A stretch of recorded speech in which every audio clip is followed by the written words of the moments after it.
Hello बच्चों, आप सबको मेरा प्यार भरा नमस्कार और जय हिंद। कैसे हैं आप सब? स्वागत करता हूं आपके सपने अमेजिंग प्लेटफॉर्म पे। और आप सभी के सपने को साकार करने के लिए हम आपके सामने आए हुए हैं। सपने को साकार करने का मतलब ये है कि जो आप सोचते हो, जो आपके पेरेंट्स चाहते हैं, इस टाइम आप भी सोचते हो। पहले तो केवल पेरेंट्स आपके सोच रहे थे कि मेरे बच्चे का अच्छा मार्क्स आए, लेकिन इस टाइम आप भी सोच रहे हो कि मेरा अगर नंबर अच्छे आते तो शायद कुछ और अच्छा होता। तो नंबर आपका तब अच्छा आएगा जब आप खुद मेहनत करोगे। आपको नोट्स की, क्वेश्चन की, PYQ प्रीवियस ईयर ढूंढने की मेहनत नहीं करनी है। आपको केवल इतनी सी मेहनत करनी है कि जो यहाँ पर पढ़ाया जाए उसको आप 2-3 बार घर पे रिवाइज करिए और उसी से रिलेटेड क्वेश्चन लगाने की कोशिश करिए। क्योंकि जिस सब्जेक्ट की आज हम बात करेंगे, जिस टॉपिक की, ये टॉपिक थोड़ा कैलकुलेशन बेस है। और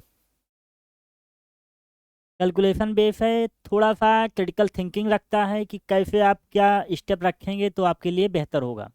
क्यों? क्योंकि इसमें पॉइंट वाइज में वैल्यू आनी चाहिए, स्टैटिक्स है। फिर उसके बाद जितने भी डेटा आपके होंगे वो कैलकुलेटिव दिए जाते हैं ताकि आपको टाइम लगे। तो फिर टाइम टेकिंग के बचने के लिए इसमें कुछ ऐसे कॉन्सेप्ट हैं जो आपको थोड़ा बार बार कंफ्यूज करते हैं कि इसको क्या करें, कैसे करें। इसमें 3 बातें आपको बहुत कंफ्यूज करेंगी, क्या क्या और कहाँ से क्वेश्चन ये बनता है, मैं अभी आपसे आज बात करने वाला हूँ।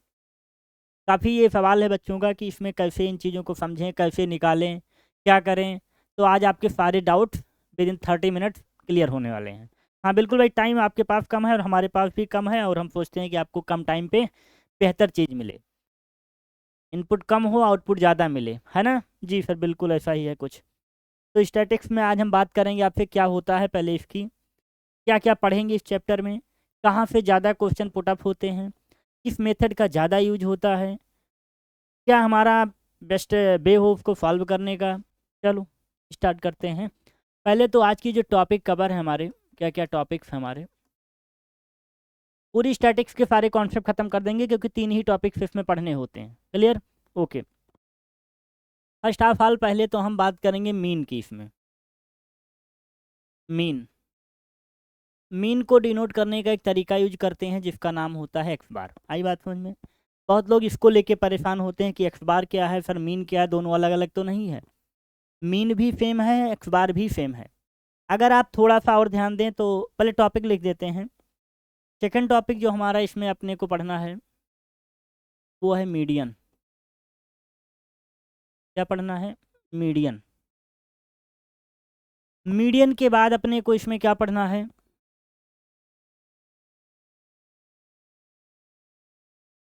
मोड पढ़ना है। और जो बच्चे आईसीएसई बोर्ड के हैं उनमें ओजाइब निकालना है। उनमें मोड है लेकिन क्वार्टाइल मेथड से है। मीडियन भी उनमें केवल कुछ ही पार्ट के निकालने हैं, बाकी ये वाला मीडियन आपके काम का नहीं है जो हम आज लगाएंगे।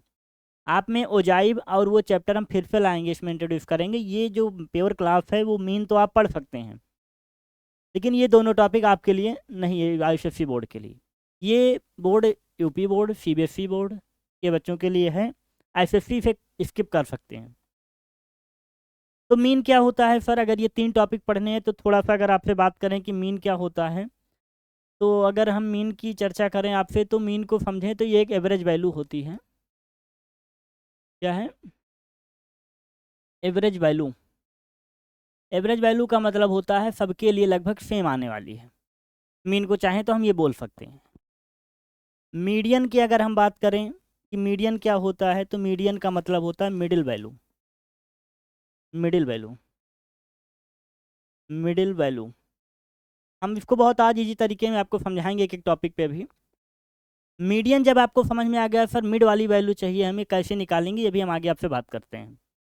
जब हम मोड की बात करते हैं तो मोड का मतलब होता है मोस्ट फ्रिक्वेंट वैल्यू। क्या होता है? Most frequent value.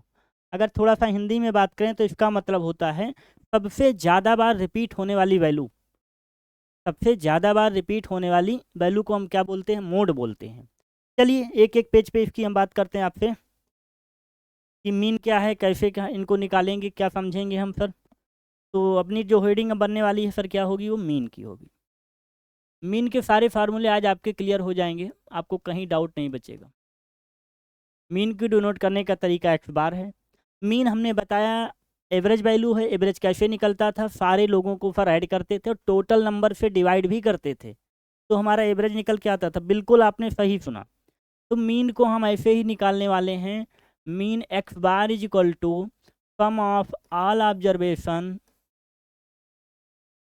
Some of all observation,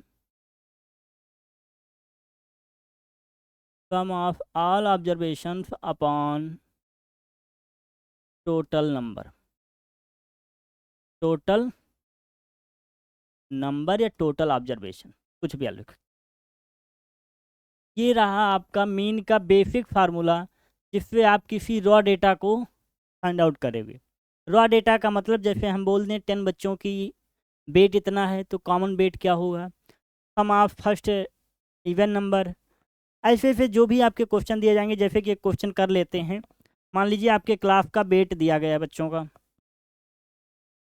क्या दिया गया है, वेट दिया गया है 5 स्टूडेंट्स का, 5 स्टूडेंट्स का वेट दिया गया और आपसे बोला कि इनका मीन बताइए।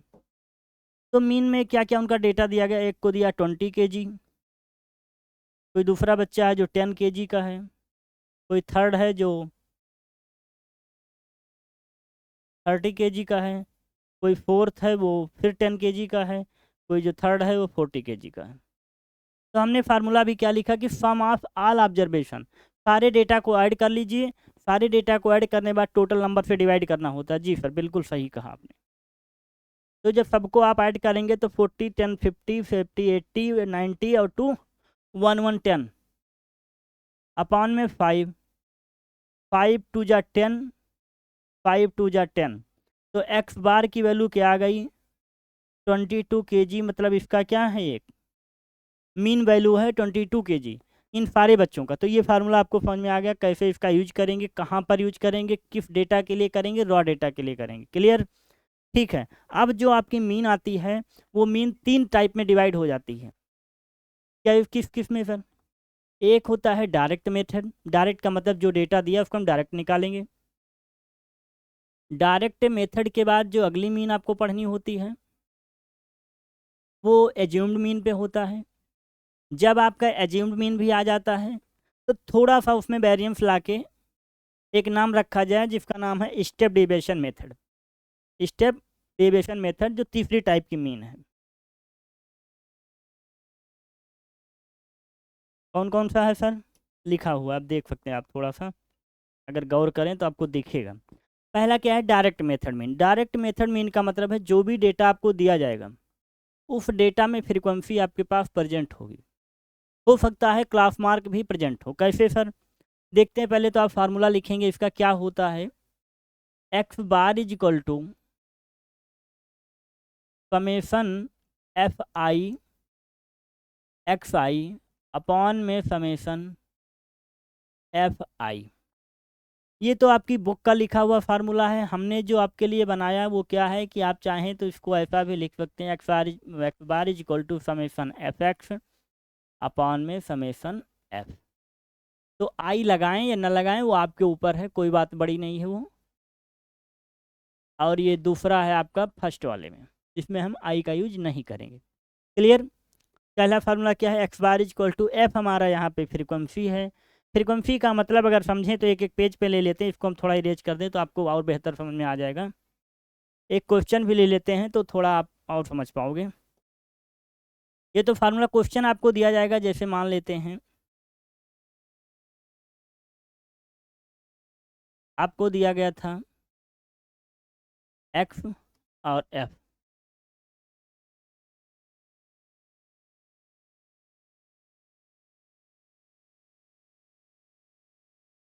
एक्स में आपको दिया गया था 10, 5, 3, इधर आपको फ्रीक्वेंसी दी गई थी 2, 4, 2। यहाँ पे एफ एक्स निकलेगा, कैसे आएगा, 5 2 जा 10, सॉरी 20 लिखा ना, 10 2 जा 20, 5 4 जा 20, 3 2 जा 6। टोटल की अगर बात करें तो बन के आता है 20 20 46। हमें क्या चाहिए था, समेसन एफ आई चाहिए था। फार्मूला क्या है हमारे पास, फार्मूला ये है कि summation F x I upon में समेसन एफ आई। जब वैल्यू पुट करेंगे तो मतलब इनको सबको जोड़ लिया तो वैल्यू क्या आ गई 26। इनमें FI की वैल्यू 2 2 4 और 4 8, 2 4 जा 8, 2 13 जा 26, 4 3 जा 12, 0.42 जा 8, फिर 20 हो गया, 4 5 जा 20, मतलब एक्स बार की वैल्यू क्या आ गई 3.25। ये आपके पास मेथड होगा मीडियन निकालने का। मीडियन आप इस वे में निकालेंगे तो आपके लिए शायद बहुत बेहतर और इजी तरीके में निकलेगा। हो सकता है यहाँ पर ऑब्जर्वेशन की वैल्यू आपको क्लास इंटरवल में दे दे। क्लास इंटरवल क्या होता है सर, थोड़ा बता दीजिए। अगर आप यहाँ पे थोड़ा समझने की कोशिश करें तो क्लास इंटरवल का मतलब होता है डेटा का वेरिएंस करेंगे। डेटा का वेरिएंस का मतलब है 10 से 20 दे देंगे, 20 से 30 दे देंगे। तो ये जो नंबर चल रहा है इसी को बोलते हैं क्लास इंटरवल। क्लास इंटरवल का मतलब है कि अवकात। क्या अवकात? तुम्हारी औकात कहाँ तक है भाई? हम 5 लोगों को पटक सकते हैं, है ना? तुम्हारी सबकी 10th वालों की ये औकात है। कोई होगा जो फिर मिलो बाहर। तो वही है कि हमारा जो 10 वाला डेटा है वो 20 तक जाएगा। तो इन दोनों के बीच के वेरिएंस को बोलते हैं क्लास इंटरवल, कि हमारा डेटा 10 से लेके 20 तक मिलेगा। क्लियर? फिर इन दोनों की मिड वैल्यू को बोलते हैं क्लास मार्क। वो कैसे निकलता है सर? क्लास मार्क निकालने के लिए जिसको CM बोलते हैं, वो वाला नहीं CM भाई, अपर प्लस लोअर अपॉन 2। अपर वैल्यू और लोअर वैल्यू को जब आप सॉल्व कर देंगे तो आपको क्या मिल के आएगा? क्लास इंटरवल आ जाएगा, मार्क आ जाएगा। ठीक, चलिए। तो डायरेक्ट मेथड में आपको कोई प्रॉब्लम अब तो नहीं होगी? अभी तक थी, मैम ने बताया था तो थी। ठीक है, अब नहीं होगा। जो आपकी मैम ने बताया उसको भी याद रखो, थोड़ा यहाँ से अलग सीखो। अब आपका जो अगला मेथड है वो आपके पास है एज्यूम्ड मीन का। किसका? Assumed mean. नाम से ही फिर कुछ पता चला हमें। Assumed mean, assumed mean method. क्या? Assumed mean. कुछ ऐसा हम एज्यूम करने वाले हैं यहाँ पे। किसको? मीन को। कैसे करेंगे सर? पहले फार्मूला लिख लेते हैं और एक क्वेश्चन से समझते हैं। कैसे समझते हैं? फार्मूला क्या होता है एक्स बार का?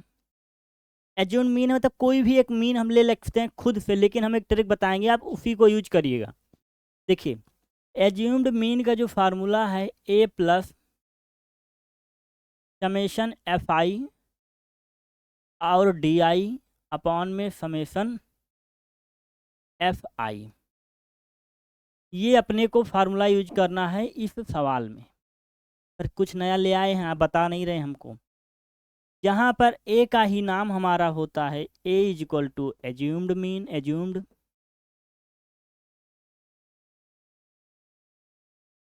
DI हमारा होता है, कैसे निकलता है DI? यहाँ पर बड़ा क्वेश्चन है बच्चों का कि DI फिर कैसे निकालेंगे। तो DI इज इक्वल टू जो निकलता है XI माइनस A से। जो क्लास मार्क आएगा उसी से आपको कोई एक ऐसी वैल्यू लेनी होगी जो इनमें सबसे माइनस करनी है। वही वैल्यू जो आप लेंगे वो A कहलाएगी। कैसे सर? एक क्वेश्चन करते हैं इसमें। देखिए, एक सवाल लेते हैं आपसे और हम उस पर आपको समझाने की कोशिश करते हैं। इसमें आपको क्वेश्चन दिया जाएगा क्लास इंटरवल CI। हाँ, दिख रहा है आपको? वाइट ले लें फिर भी दिखेगा, है ना? दिखेगा सर।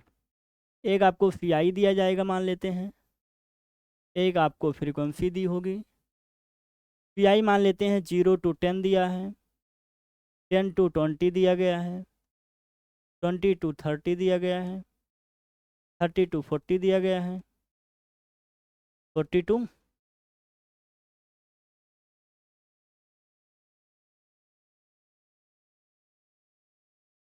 ये आपको दिया गया है पेपर में। FI मान लेते हैं ये 3 है, ये 2 है, ये 2 है, ये 1 है, ये 4 है। ये तो आपका हो गया क्लास इंटरवल। क्लास मार्क कैसे निकलता है? Lower sorry upper limit plus lower value को जोड़िए और 2 से डिवाइड करिए। तो 10 और 2 CI कैसे निकलता है? CI को बोलते हैं XI। XI निकालने के लिए क्या करना होगा आपको? जोड़िए, 10 को 2 से डिवाइड करेंगे 5, 15, 25, 35, 45। ये आपका निकल के आ गया XI। अब आपको क्या मिल गया, एक्स आई एफ आई। अब आपको चाहिए फिर डी आई। डी आई कैसे निकलता है, इस लाइन को अलग पेन से लिख देते हैं। डी आई निकलता है कैसे sir, D I is equal to होता है एक्स आई माइनस का ए। तो एक्स आई तो ये है, ए क्या माने, क्वेश्चन में यहीं आपको थोड़ा सा ध्यान देना है कि ए क्या माने। ए को मानने के लिए आपको हमेशा मिड वैल्यू माननी चाहिए। कौन सी मिड वैल्यू, क्यों सर, क्योंकि जब मिड सेंटर से आप बात करेंगे तो ऊपर की वैल्यू पॉजिटिव और नीचे की वैल्यू निगेटिव, तो ज़्यादातर चीज़ें सॉल्व होने में ईजी हो जाती हैं, ईजी हो जाती हैं, ठीक है। और आपका मन करे कोई भी एज्यूमेंट मान लो, जो आपको मन करे, इधर से कुछ भी मान लो जो आपको लगे। हम तो मानते हैं 25। तो 25 डी आई कैसे निकलेगा, एक्स आई मतलब 5 minus 25, 15 minus 25, 25 minus 25, 25 minus 35, sorry 35 minus 25, 45 minus 25। आगे बात समझ में, क्या क्या आएगा सॉल्व होके, ये आ जाएगा माइनस का 20, ये आ जाएगा माइनस का 10, ये आ जाएगा 0, ये आ जाएगा 10, ये आ जाएगा 20। तो अगर आपको क्या चाहिए सर, हमें तो चाहिए समेसन का एफ आई और डी आई, मतलब एफ आई और डी आई का मल्टीप्लाई करिए और उनको ऐड करिए। चलिए, एफ आई नया कॉलम बनाएंगे आप, और क्या निकालेंगे, देख लीजिए भाई, थोड़ा टाइम टेकिंग है, लेकिन अगर आप चीज़ों को समझ गए तो फेवर में आपके हैं। क्या चाहिए अब हमको, डी आई और एफ आई चाहिए। डी आई 20 है, एफ आई 30, मतलब 60 हुआ, लेकिन माइनस का 10 और 2 से मल्टीप्लाई करोगे माइनस का 20, 0 से 2 में मल्टीप्लाई करोगे 0, 10 से 1 में मल्टीप्लाई करोगे 10, 20 से 4 में मल्टीप्लाई करोगे 80। अब हमको समेसन चाहिए, समेसन का मतलब सबको ऐड करना है, बिल्कुल सर। तो -60 -20 मतलब -80, -80 से -80 कैंसिल आउट। ये होता है सेंटर वाली वैल्यू मानने का प्रॉफिट। Clear, profit. अब आपके पास बचा केवल 10, तो समेसन एफ आई और डी आई की वैल्यू क्या आ गई, 10। फार्मूला क्या लिखा था हमने, X bar is equal to A plus summation F I D I upon में समेसन एफ आई। ये अलग है, ये थोड़ा यहाँ ध्यान देना। ए की वैल्यू हमने क्या मान रखी थी, 25, प्लस एफ आई डी आई की वैल्यू हमने निकाला 10। एफ आई की वैल्यू क्या है, 3 to 5 to 7 to 7 1 8 और 4 12, है ना। इसको आप सॉल्व कर लीजिए, 2 5 जा 10, 2 6 जा 12। दैट मीन्स बात करें तो 25 प्लस में 5 अपॉन में 6, 0 पॉइंट समथिंग की वैल्यू आएगी जब आप इसको सॉल्व करेंगे, यही आपका क्या हो जाएगा। इस मेथड से अगर आप क्वेश्चन को सॉल्व करते हैं तो बड़ा तो है, लेकिन क्या है, थोड़ा सा अगर आप मेहनत करेंगे तो ये सब आप कर पाएंगे जो हमने बोर्ड पे कर रखा है। हम एक एक लगाए हैं और बोलते रहे हैं ताकि आप जब सुन पाओ तो देखो क्या हुआ था। तो यहाँ से ये आपका सॉल्यूशन रहा। इस वे में अगर आप सॉल्व करते हो तो आपका एज्यूम्ड मीन का सवाल फिट हो जाता है। आपके लिए एक होमवर्क है, आप करोगे सर, करेंगे, खाओ कसम सर, किसकी खाएं, जिसकी मन करे। हमने एज्यूम्ड मीन सेंटर वाला मान रखा है, हमने एज्यूम्ड मीन सेंटर वाला मान रखा है। आप क्या करोगे, एक बार इसकी वैल्यू ये एज्यूम्ड मीन मानोगे और ये मानोगे, और हमको कमेंट सेक्शन में ये बात बताओगे आप कि जो आंसर आया सर वो सेम आया, जो आंसर आया वो सेम आया। करोगे, करेंगे सर। चलो फिर अगला जो सबसे, और इसी वे में है, कुछ नहीं करना, इसका सवाल नहीं बताएंगे, केवल एग्जाम्पल फार्मूला कर देंगे।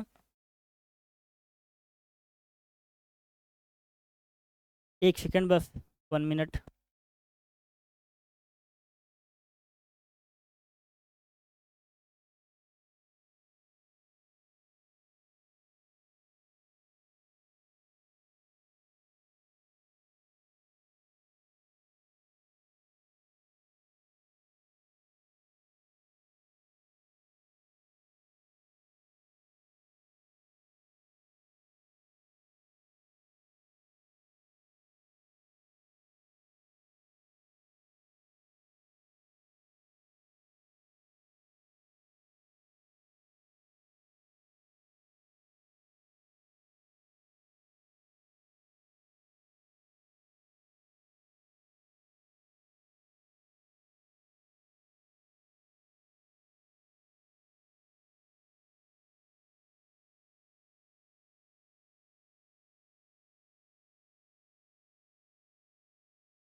हाँ चलिए, आप लोग क्या करेंगे, इसमें हम आपको एक बेहतर तरीका इसका भी देके जाते हैं, बेहतर अप्रोच कि आप इससे सॉल्व करें तो आपके लिए ईजी होगा। चलिए, कुछ नहीं करना, जो आपने एक्स बार वहाँ पढ़ा उसी की बात करेंगे मीन की।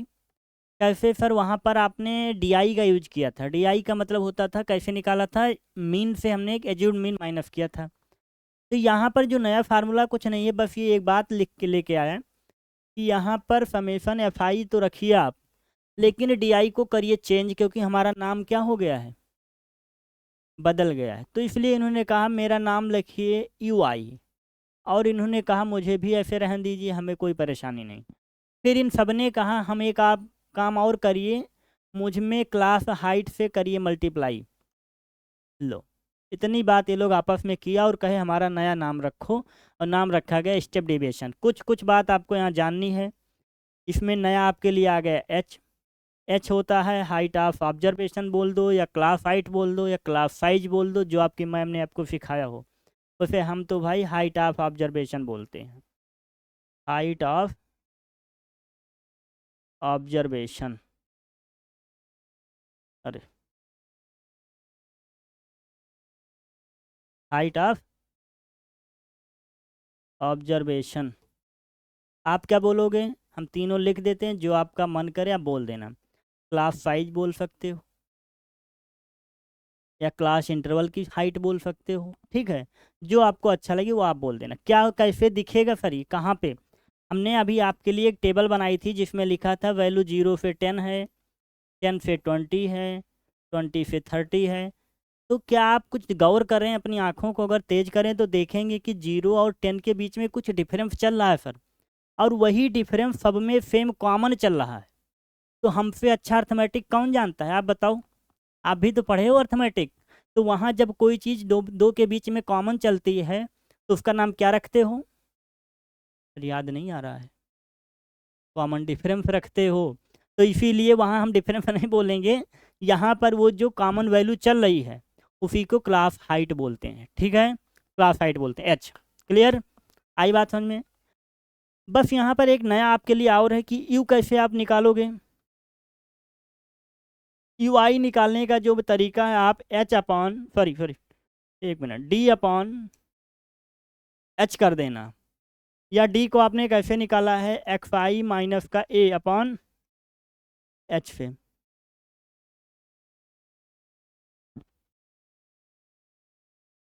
ठीक है, तो उम्मीद करते हैं ये बात आपको समझ में आई होगी। क्लियर, आई है बात समझ में, जी सर आई है। अगला जो है हमारा वो क्या है, तो हम सोचते हैं कि ये इतनी क्लास आप देखिए, क्योंकि यहाँ तक थोड़ा कॉम्प्लिकेटेड मामला रहा है।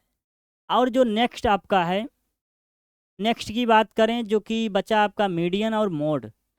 हम चाहते हैं कि एक छोटी सी क्लास इसके लिए भी लाएं, ताकि आपके दोनों टॉपिक बेहतर तरीके से क्लियर हों।